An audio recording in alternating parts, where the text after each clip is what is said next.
So the Oklahoma City Thunder won the game, and now the series is tied at 2-2. Comeback. We want to talk about a comeback.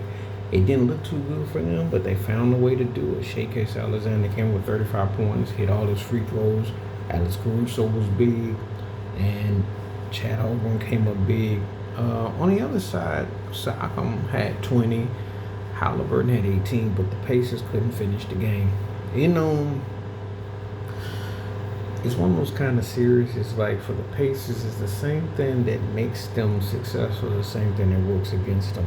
When they can stockpile and have like Obi Trice or somebody else have a big game, but the problem is no one stands out enough and they keep these games close. This is what happens. Winnable game, they lost.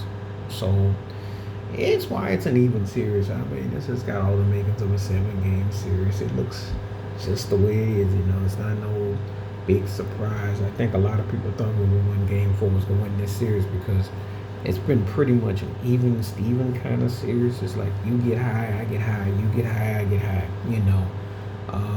Shea has to score 30 plus points for them to win though. That's the bottom line. There is no lax as far as scoring 25, 26. He has to score a bunch because if he doesn't go off, they don't win.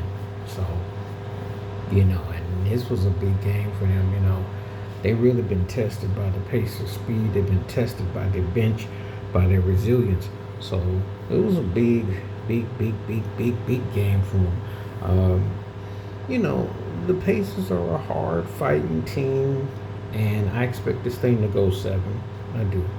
I don't know why anybody would think it would go 4 or 5 because they disrespecting both teams. I mean, if you thought that the Pacers were going to beat them in 5 or 6, you're crazy because the Pacers are playing a team that's evenly matched. This is not the Knicks.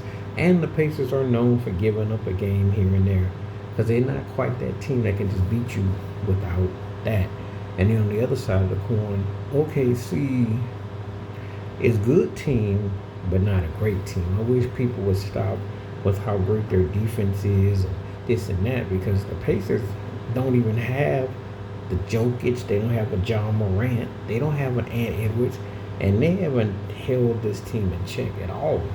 All these games have been pretty much, nip and tuck. So it's been pretty evenly matched. I mean, they had that blowout in game 2 win, but let's keep it 100.